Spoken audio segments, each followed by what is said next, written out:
Salam sejahtera Malaysia, denyut nadi suara rakyat bergema di channel ini. Jangan lupa tekan butang subscribe, like dan share. Malaysia kita punya, cintai Malaysiaku, kita jaga kita.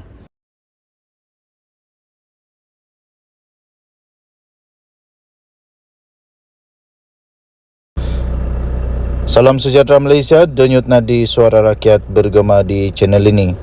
Berita terkini. Mereka kelas kayangan, MP Pasir Gudang mendedahkan siapakah geng-geng kaya yang mengugut Perdana Menteri.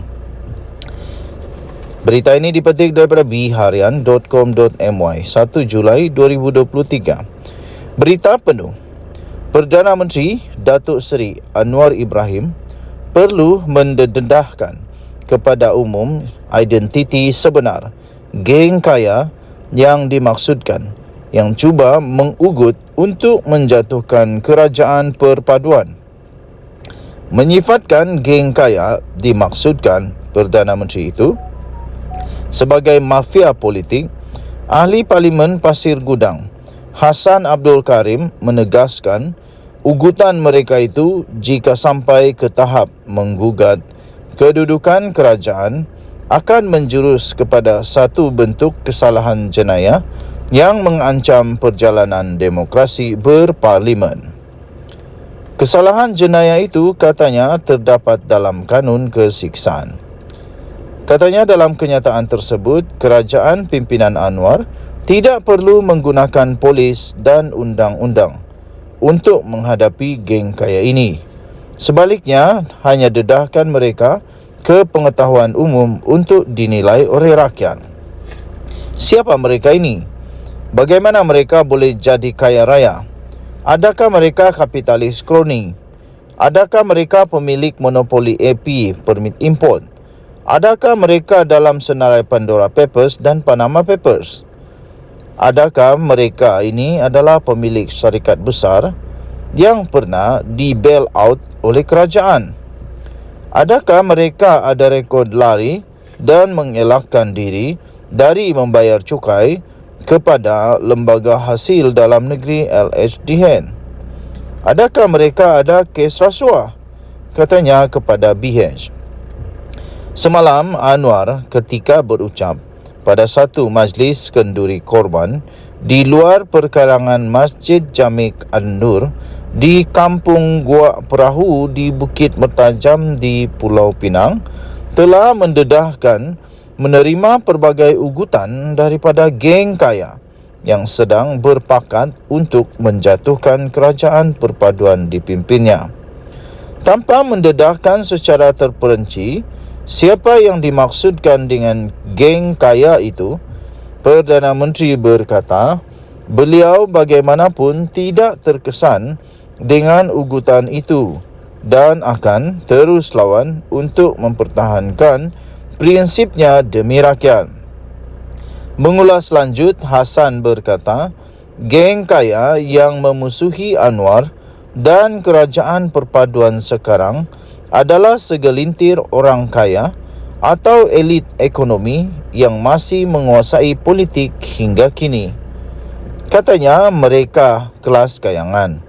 Mereka golongan oligarki yang takut dan bimbang berlaku perubahan struktur asas terutamanya dalam dasar ekonomi dan keuangan negara di bawah Datuk Seri Anwar Ibrahim, sehingga perubahan itu nanti akan mengancam kepentingan geng kaya ini yang bersifat reaksioner dan tidak patriotik, katanya. Justeru beliau mahu pemimpin dalam kerajaan, khususnya Menteri Kabinet, bekerja kuat untuk memastikan agenda reformasi yang dibawa oleh Anwar Ibrahim dapat dijayakan sehingga berhasil dan dapat dilihat oleh rakyat. Tambahnya, jika kerajaan sekarang komited menolong golongan B40, M40 dan T20 dengan menjurus kos sara hidup rakyat, jaminan pekerjaan dan pemulihan ekonomi, mereka mesti pantau geng kaya ini yang segelintirnya kaya raya, jutawan dan maha jutawan supaya mereka tidak sabotaj ekonomi negara, katanya lagi. Denyut Nadi, Suara Rakyat bergema di channel ini. Jangan lupa tekan butang subscribe, like dan share. Malaysia kita punya, cintai Malaysia aku, kita jaga kita. Bye-bye. Salam sejahtera Malaysia. Denyut Nadi, Suara Rakyat bergema di channel ini. PDRM membuat keputusan dan mengumumkan satu perkara yang amat mengejutkan pas dikala persiapan akhir untuk pilihan raya negeri. Polis di Raja Malaysia mengesahkan akan merakam keterangan daripada adun Kubu Gajah. Polis akan merakam keterangan Khalil Yahya berhubung poster palsu yang telah dikongsikan beliau di dalam Facebook miliknya. Polis akan merakam keterangan Khalil Yahya berhubung poster palsu mengenai pelantikan ahli Parlimen Seputi iaitu Teresa Hock sebagai pengerusi Felda. Ketua Polis Daerah Brickfields iaitu Assistant Commissioner Ami Hizam Abdul Syukur berkata, ahli Dewan Undangan Negeri adun Kubu Gajah itu dipanggil hadir ke Ibu Pejabat Daerah IPD Taiping Selasa ini.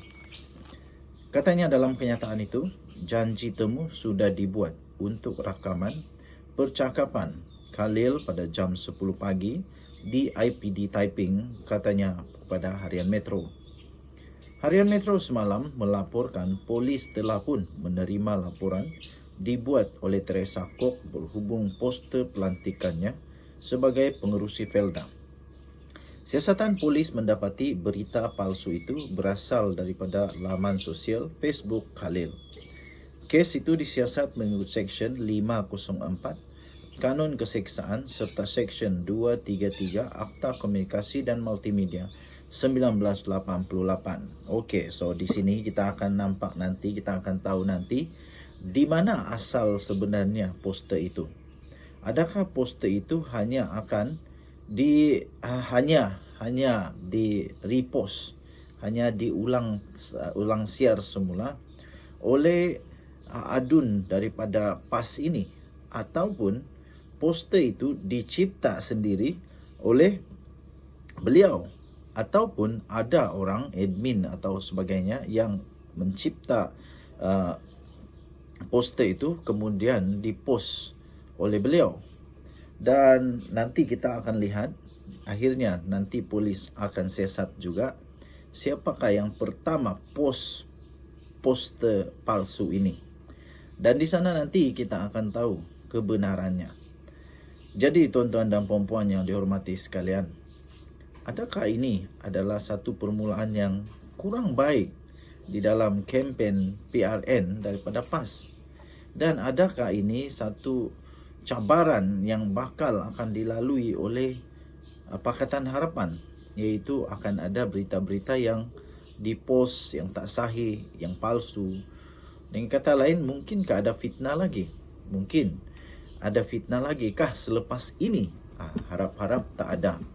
Dan kita ingin melihat kempen yang bersih tanpa politik terlebih-lebih sehingga adanya timbul yang disebut sebagai fitnah. Harap-harap tidak ada fitnah memfitnah, dan harap-harap semua yang dikeluarkan itu adalah fakta. Kerana rakyat ini, terutamanya orang daripada golongan sederhana yang berpendidikan sederhana, selalunya akan cepat untuk menerima semua. Dan kadang-kadang berita sebenar itu tidak dapat diterima semula. Jadi yang melekat di kepala adalah berita palsu, kerana mungkin tak sempat nak dapat berita sahih. Okey, so kita harap polis di Raja Malaysia dapat melaksanakan tugas dengan baik, dan kita doakanlah semoga semuanya dapat diselesaikan dengan baik tanpa ada sebarang yang tidak baik. Denyut Nadi, Suara Rakyat bergema di channel ini. Bye-bye. Salam sejahtera Malaysia. Denyut Nadi, Suara Rakyat bergema di channel ini. Perkara yang paling dahsyat pernah saya baca adalah perkara ini, saya fikir. Bayangkan 44 juta ringgit tunai. Berapa banyak tu? Cuba kamu komen, mana tahu ada yang kerja bank kah, kerja memang accountant kah, kerja memang dealing with money, cash money. 44 juta cash ni berapa banyak? Mana tahu kamu ada pengalaman, cuba komen. Berapa banyak 44 juta ini? Berapa bag? Cukupkah satu kereta? Tapi memang betul, pelik tapi benar, tapi ini sudah terjadi. 44 juta ringgit Malaysia cash ditemui di pejabat, di rumah bekas seorang pengarah Jabatan Air Negeri Sabah. Aduh, patutlah di kampung kami tiada air. Patutlah banyak kampung tak ada air. Rupanya ramai orang pencuri. Aduh, pencuri. Tapi kita tak tahulah. Kita belum tahu lagi dia ni pencuri ke tidak. Tapi yang jumpa ni 44 juta ringgit ditemui di pejabat dan rumah. Kenapa ada 44 juta ringgit di pejabat dan di rumah? Kenapa yang tak kasih masuk dalam bank? Apa yang takut? Mahkamah Seksyen di Kota Kinabalu diberitahu bahawa wang tunai melebihi 44 juta ringgit. Punya banyak. Gila, nak buat apa dengan 44 juta ringgit tunai ni? Ditemui di pejabat dan di rumah. Di pejabat pun ada, di rumah pun ada bekas pengarah Jabatan Air Sabah JANS, iaitu Awang Muhammad Tahir Muhammad Talib. Perkara itu dimaklumkan oleh Ketua Pasukan Serbuan nombor 8 Hishamuddin Muhammad Esa, 49 tahun, semasa pemeriksaan oleh Timbalan Pendakwa Raya DPP Mahadi Abdul Jumaat. Hishamuddin memberikan keterangan itu sebagai saksi pendakwaan ke-40 di hadapan Hakim Abu Bakar Manat dalam perbicaraan untuk skandal rasuah terbesar di Sabah itu. Beliau berkata lebih 23 juta tunai ditemui semasa di serbuan di pejabat Awang Tahir, AG Tahir, pada 4 Oktober 2016 di Wisma Muiz. Bayangkan di pejabat ada 23 juta ringgit. Aduh, banyaknya. Yang hairan di pejabat tu, staf dia tidak tahu kah? Macam mana duit 23 juta itu ada di pejabat? Waktu orang bagi duit itu orang tidak nampak kah? Ini lagi syok. RM62,500 ditemui dalam beg bertanda Tahir di meja Awang Tahir. 62,000 di meja. Wang tunai selebihnya ditemui di 3 lokasi lain di dalam bilik pantry. Di pantry, di sofa dengan 3 tempat duduk, kabinet TV serta kabinet kayu. Katanya sambil menambah bilik pantry itu berada di belakang meja Awang Tahir. Beliau turut memberi keterangan bahawa setiap bungkusan wang di antara RM50,000 dan RM100,000 dan hanya Awang Tahir yang mempunyai akses ke bilik pantry di pejabatnya. Bilik pantry itu adalah bilik dengan papan tanda go away di pintunya, di mana timbunan wang tunai dipercayai ditemui dan dirampas oleh Suruhanjaya Pencegahan Rasuah Malaysia. Hishamuddin turut memberitahu pada hari yang sama lebih daripada 21 juta ringgit ditemui ketika pasukannya menyerbu rumah Awang Tahir di Sembulan. Menjawab satu soalan lain, beliau berkata lebih 8 juta ringgit ditemui dalam sebuah bilik di tingkat 3 rumah itu. Beliau turut berkata 86 jam tangan berjenama dan mewah serta 921 barang kemas turut ditemui di rumah berkenaan. Saksi itu selanjutnya memberi keterangan bahawa pasukannya kemudian menemui wang tunai 9 juta ringgit dan 4 juta ringgit Malaysia masing-masing di dalam kereta Mazda dan Mercedes Benz. Kira-kira 9 juta ringgit ditemui dalam sebuah kereta Mazda. Wang itu dimasukkan ke dalam beberapa beg yang disimpan di dalam bonet kereta. Ketika itu kereta diparkir tidak jauh dari pagar rumah yang diletakkan di luar pagar rumah. Sebanyak 4 juta ringgit lagi ditemui di dalam sebuah Mercedes Benz. Wang itu dimasukkan ke dalam beg dan dimasukkan ke dalam bonet kereta katanya. Dahsyat tak dahsyat? Sila komen. Denyut Nadi Suara Rakyat bergema di channel ini. Bye-bye. Salam sejahtera Malaysia. Denyut Nadi Suara Rakyat bergema di channel ini. Nampaknya Wan Saiful Wan Jan, bekas bos, bekas Setiausaha Agung, untuk bersatu dalam keadaan yang bahaya sekarang ini. Ini telah pun dikemukakan atau diberikan keputusan di mahkamah, iaitu pertuduhan rasuah Wan Saiful adalah teratur dan lengkap, kata pendakwaan. Tuan-tuan dan puan-puan yang dihormati sekalian, Mahkamah Session di sini pada Selasa diberitahu bahawa 2 pertuduhan berkaitan dengan rasuah berjumlah 6.9 juta ringgit Malaysia yang membabitkan projek Jana Wibawa yang telah dikemukakan terhadap bekas Ketua Penerangan Parti Pribumi Bersatu Malaysia. Maafkan saya, bukan Setiausaha Agung. Salah ni, Setiausaha Agung Hamzah Zainuddin. Adalah, aku makin tua lah. Bukan. Tetapi bekas Ketua Penerangan PPBM Bersatu, iaitu Wan Saiful Wan Jan, yang telah pun meletak jawatan setelah beliau diheret ke mahkamah. Dia terus letak jawatan dan sekarang ini memang sah dia ada dalam keadaan yang amat sukar, kerana di mahkamah dinyatakan oleh pihak pendakwaan bahawa semua proses dalam pendakwaannya adalah lengkap dan teratur dan lengkap. Timbalan pendakwa raya iaitu Rashidah Murni Azmi berhujah bahawa kedua-dua pertuduhan berkenaan itu tidak cacat, sebaliknya jelas dan boleh difahami. Kata beliau, Seksyen 153 Kanun Tata Cara Jenayah atau KTJ menyatakan tarikh dan masa hendaklah dinyatakan dalam pertuduhan. Dalam pertuduhan pertama, masa telah dinyatakan, iaitu sekitar April 2022, manakala pertuduhan kedua, masa yang dinyatakan adalah pada bulan Julai hingga September.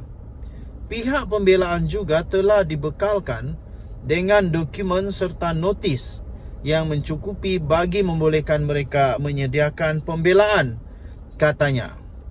Beliau berkata demikian pada prosiding pendengaran permohonan Wan Saiful untuk mengenepikan 2 pertuduhan meminta dan menerima rasuah berjumlah 6.9 juta ringgit Malaysia membabitkan projek Jana Wibawa yang dihadapinya di hadapan Hakim Rozina Ayub.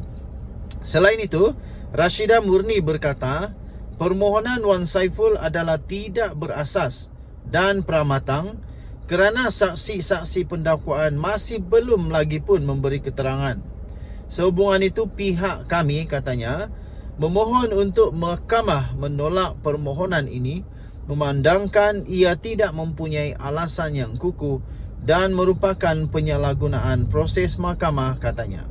Peguam Amir Hamzah Arshad mewakili Wan Saiful Wan Jan pula berkata, kedua-dua pertuduhan terhadap anak guamnya adalah cacat kerana tidak menyatakan secara khusus tarikh kesalahan dilakukan.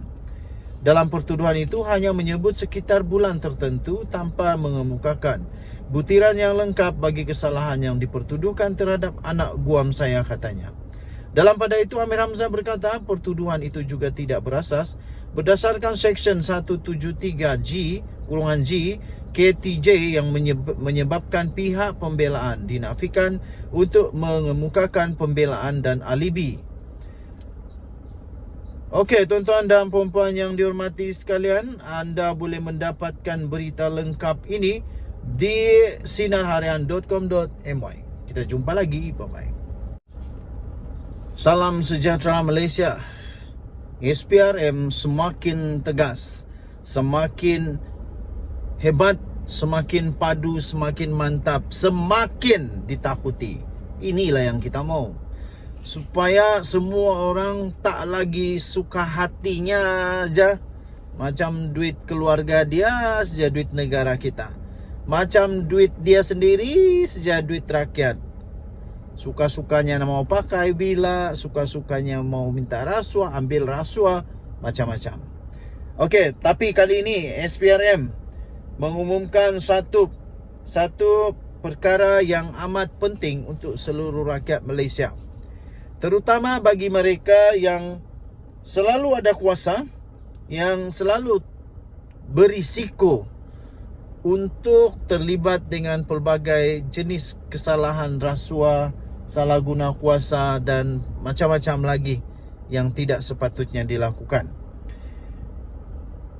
Dan saya percaya SPRM semakin ke hadapan sekarang ini, ditambah pula untuk menjunjung titah Seri Paduka Baginda Yang di-Pertuan Agong. Baginda bertitah supaya rasuah dihapuskan di Malaysia, dan juga menyokong kepimpinan Perdana Menteri Datuk Seri Anwar Ibrahim yang sungguh-sungguh mau hapuskan, mau menghentikan, mau menghapuskan, mau memupuskan rasuah di Malaysia ini. SPRM mengumumkan sahkan menyiasat penjualan tanah. Ini diterbitkan di utusan.com.my. SPRM telah pun mengesahkan isu penjualan tanah kepada Persatuan Isteri Menteri Besar dengan harga murah sedang disiasat. Ini kalau saya tak silap berlaku di negeri yang ditadbir oleh PAS, di Terengganu rasanya. Tapi mari kita lihat bersama-sama di mana kejadian ini berlaku. Suruhanjaya Pencegahan Rasuah Malaysia mengesahkan sedang giat menjalankan siasatan berhubung dakwaan penjualan tanah bernilai 29.3 juta ringgit Malaysia kepada sebuah persatuan yang dimiliki isteri kepada seorang menteri besar dengan harga yang murah. Satu sumber mendedahkan kepada utusan Malaysia, beberapa saksi telah pun dipanggil sejak beberapa minggu lalu bagi membantu siasatan itu. Kata sumber, mereka yang dipanggil membabitkan pegawai-pegawai kerajaan di negeri berkenaan. Okey, tidak dinyatakan di sini di negeri mana sebenarnya berlaku ini.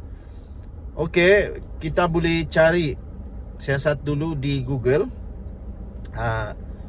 Jual tanah kepada Persatuan Isteri Menteri Besar. Cuba kita type begitu, apa yang keluar? Ada di Harapan Daily, di mana diterbitkan di Harapan Daily. Di Malaysia kini pun ada. Okey, kita baca dulu di harapandaily.com. Harapandaily.com, dia kata begini: tanah 29.3 juta. Okey, jadi kita kembali kepada berita dari utusan tadi itu. Adakah dia sama 29.3 juta juga? Okey, jadi saya fikir ini berkaitlah. Tanah, saya baca semula, berhubung dakwaan penjualan tanah bernilai 29.3 juta kepada sebuah persatuan dimiliki isteri kepada seorang menteri besar dengan harga murah. Itu di utusan.com.my.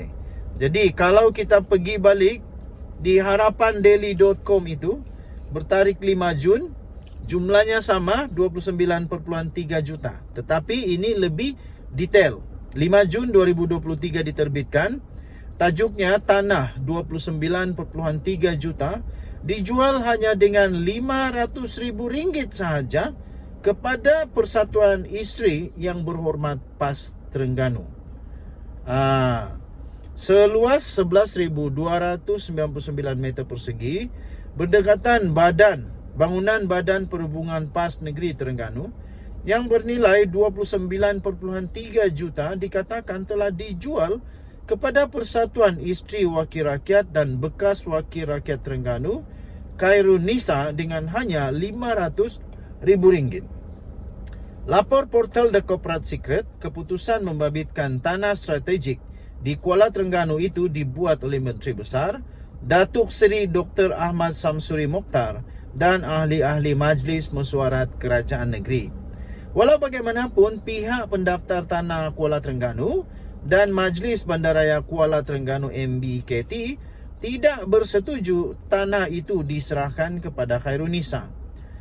Kata laporan ini, konflik kepentingan dalam perkara ini ialah Menteri Besar dan ahli Exco selaku pembuat keputusan telah meluluskan permohonan isteri Menteri Besar dan isteri ahli Exco untuk memiliki tanah kerajaan negeri yang bernilai tinggi. Atas konflik kepentingan kerajaan negeri pimpinan Menteri Besar dan Persatuan Pimpinan Isteri Menteri Besar, bayaran premium yang sepatutnya dikenakan ialah sebanyak 5.87 juta dikurangkan kepada RM500,000 sahaja dipetik oleh portal itu. Kemudian ada juga diselitkan satu borang di sini, borang PTK.TR 731520180046-17 Kanun Tanah Negara borang 5A Seksyen 81 dan 82, notis bahawa hasil tanah harus dibayar. Nombor permohonan tanah 2/19 kepada Persatuan Isteri Wakil Rakyat dan Isteri Bekas Wakil Rakyat Negeri Terengganu Khairunisa. Kemudian ada jumlah dia RM503,855 saja. Jadi itulah yang menjadi menjadi satu perkara yang pelik lah. Okey, jadi ada dua surat yang telah diberikan di sini. Jadi saya fikir tadi yang sedang disiasat oleh SPRM itu berkaitan dengan perkara ini. Okey, jadi sumber yang saya dapat ini daripada harapandaily.com 5 Jun 2023. Tajuknya, tanah RM 29.3 juta dijual hanya RM500,000 kepada Persatuan Isteri YB PAS Terengganu. Okey. Dan tadi sebelum itu saya bacakan itu adalah daripada utusan.com.my 24 Jun 2023 tariknya dengan tajuk SPRM sahkan siasat penjualan tanah. Kita jumpa lagi. Bye-bye.